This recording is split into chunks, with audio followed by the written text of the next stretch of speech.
know, like let's just say some black swan event happens or something, and Sure. what would have you worried that, maybe this time is different in the sense that, we might not go to all these levels that we're looking at. I mean, I certainly don't think 69K is the top, but is there Hmm. something you would be Hmm. looking at from like a market structure perspective that would give you a Sure. worrying sign?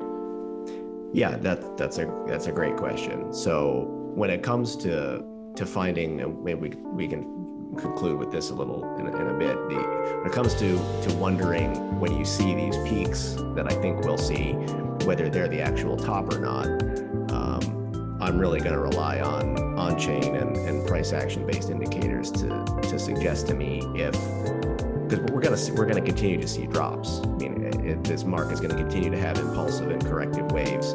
Anyone who is just going to sell because price goes down a certain percentage is, I think not really approaching the market quite the right way. I'm really going to rely on certain indicators to tell me when a certain top of the wave is likely the top.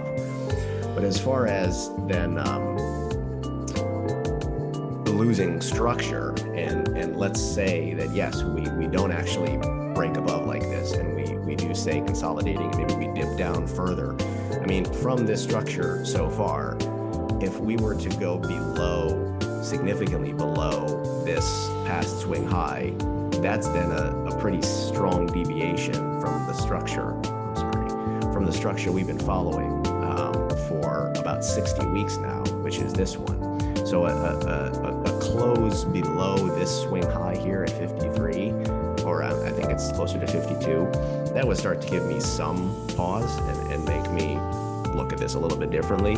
I also think last time I checked, that's about where your bull market support band is set up, is right down there in the very low 50s. So a close below that band right now is not something that I would expect us to see at where I think we are in the cycle. So that would be definitely a first red flag, would be a close down in the low 50s or upper 40s on a weekly basis.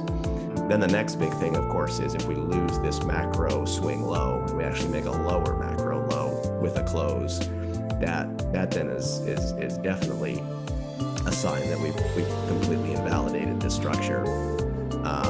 And then the other thing I'm looking at is this, what I call this 2-week RSI floor, which is one of the tools I intend to use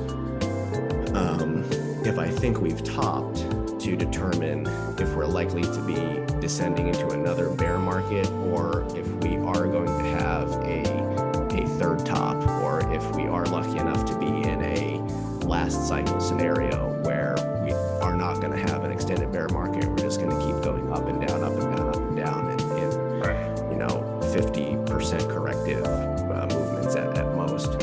So this one here shows in the past, after Bitcoin has made its first higher high of the cycle and it's come back down and made its next low, that's set what I call and these are again 2-week candles, that set this RSI level that to me has set a floor. And what I've noticed is that RSI never breaks below this floor until the bear market sets in.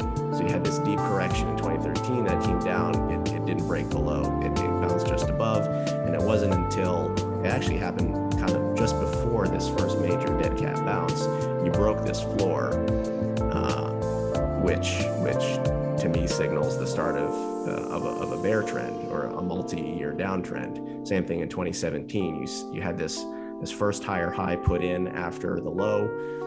The low that followed then set the floor, and it was the break of this floor that only a couple of a few 2-week candles after the peak, you were already down below this floor, telling you that you were in for some downtrend.